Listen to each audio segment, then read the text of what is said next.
Elaine Kamarck, welcome back to Planet America. Thank you. Thanks for having me. So, Elaine, both sides are claiming an advantage in the holding of this first debate. Is there, do you think, an upside to either Trump or Biden when it comes to either the debate rules or the timing of the debate itself? I don't see why they're both claiming victory, frankly. Okay.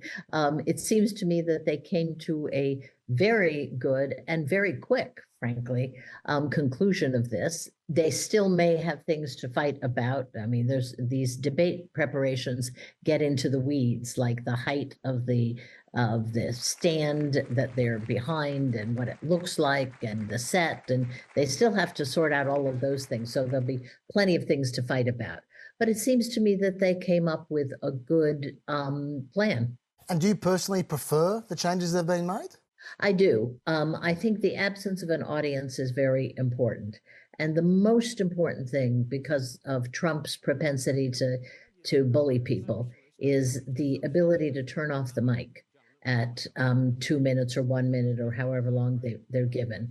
Because without that, you would have a repeat of the horrible debate that they had 4 years ago, where they were just yelling at each other. And Trump interrupted over 100 times.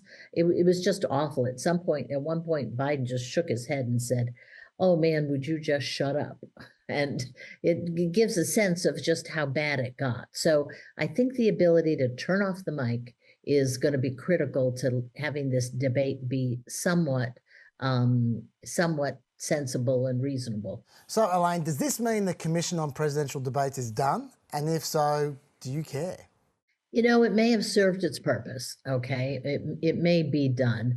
On the other hand, it may come back if and when we return to a more normal politics. It is very, very hard to talk about the presidency, talk about debates, talk about presidential elections with a candidate like Trump, who delights in breaking all the norms and breaking as much China along the way as he can. So it's hard to say whether they're really finished or just finished as long as Donald Trump is around. Elaine, historically, incumbent presidents have often had bad first debates. They're just kind of out of practice. Do you think that this debate poses a significant risk to Joe Biden? It's a risk for them. I mean, you know, incumbent presidents, first of all, they're used to being president. They're used to giving orders and not having to defend themselves.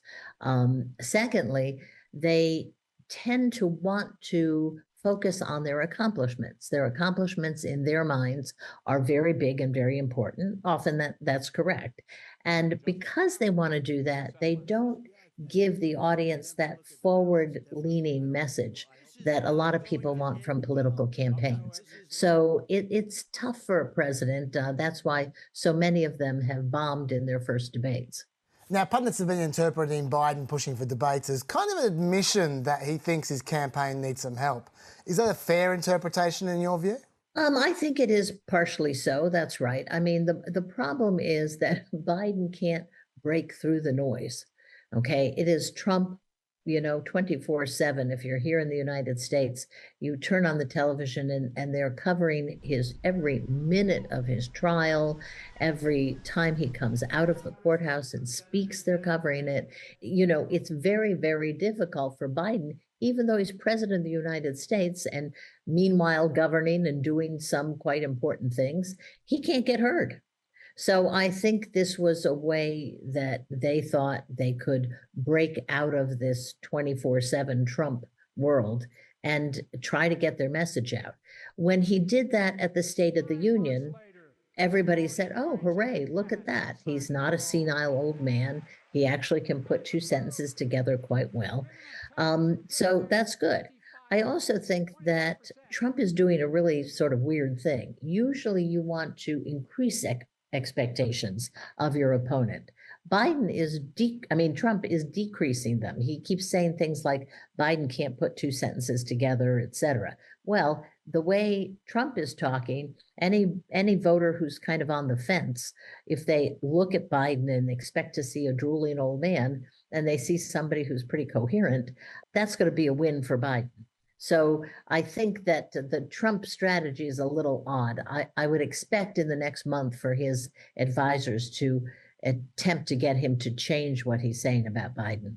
And do you think that Robert Kennedy Jr., the independent, is likely to be able to force his way onto this debate stage? Absolutely not. Absolutely not. He has no standing. He will almost certainly not get on enough ballots to get 270 electoral college votes. We won't know for sure until July, but it does not look like he'll be on ballots. And why would you let anybody be on the stage who couldn't possibly become president, who couldn't possibly get the votes to become president? Plus, at this point, neither candidate, neither Trump nor Biden, really knows which of their voters might be tempted for Kennedy. For Biden, they think, well, it's the Kennedy family. He's a famous Democratic family, from a famous Democratic family. Maybe, he'll take some votes from them. And he used to be, before he got sort of into this anti-vax thing, he used to be a big environmentalist. So, so the Biden people worry about Kennedy, but the Trump people are worried about him too, because he is tapping into that anti-vax, anti-establishment, anti-science wing of the Republican Party that used to be, kind of Trump voters. So right now, neither candidate really knows who they might lose to a Robert Kennedy. It's too risky, and they're just not going to do it. Now, Trump keeps trying to organise debates on Fox News and Biden keeps on rejecting them, but isn't it reasonable to have at least one debate on Fox News? Why wouldn't Biden want to reach that audience directly? No, not really. I mean, the Fox News viewers are pretty much, as we say here, they've drunk the Kool-Aid. They are part of that hardcore of Trump voters. All they hear a very, very biased amount of news. For instance, they haven't really covered the trial, whereas every single other network is covering Trump's trials. So no, I don't blame him at all. Stay away from Fox News. Of course, Elaine, rather uniquely, this first debate in June is coming before either Trump or Biden will have been formally nominated at their party's conventions, which does beg the question, if one of them does really, really badly, could we see a push to replace them as a candidate before the next debate, or is that not feasible? No, it's not feasible. I mean, one of them would have to collapse on stage, I think, for that to happen. and they're both old men, but they're also both very vigorous old men. And no, I don't see it happening. Trump has his loyal supporters. And what's always forgotten in this is so does Biden.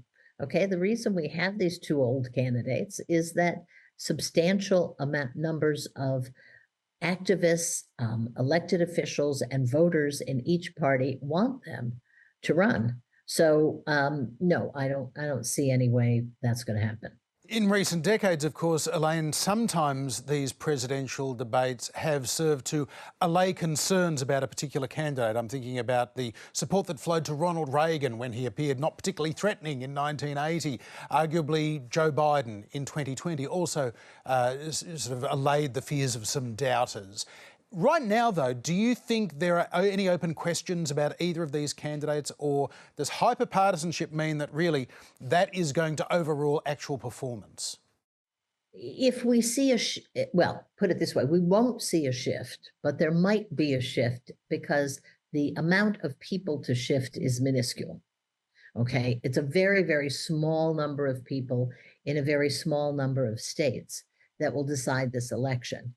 And one of the things we know about debates is it's not the night itself so much that matters as the interpretation of that debate over the next weeks or months. That is what really matters, is how people talk about it, what they say about it, etc.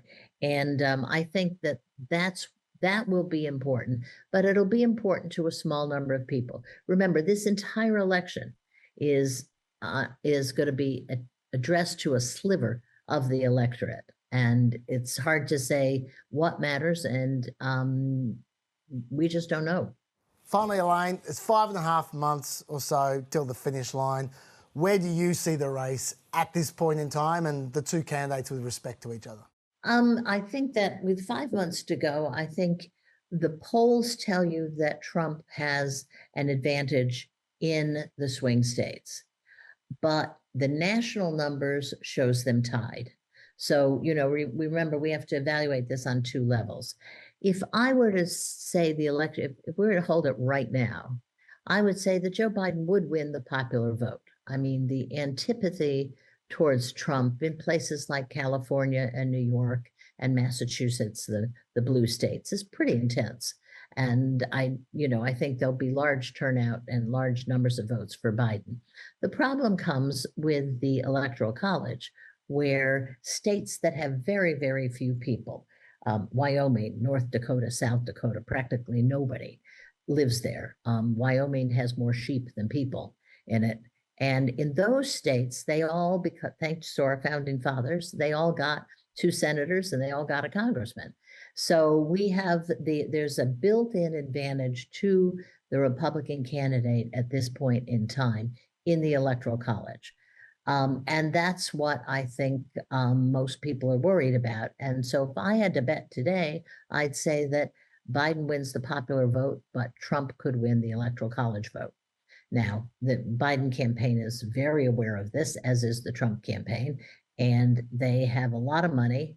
They have a lot of advantages, like the abortion issue, on their side. So, and there's some disadvantages, like inflation, like immigration, working against them. So we'll see if they can move some of those 5, 6, 7 swing states. Elaine Kamarck, thanks for being with us again on Planet America. Well, you're quite welcome. Thanks for having me.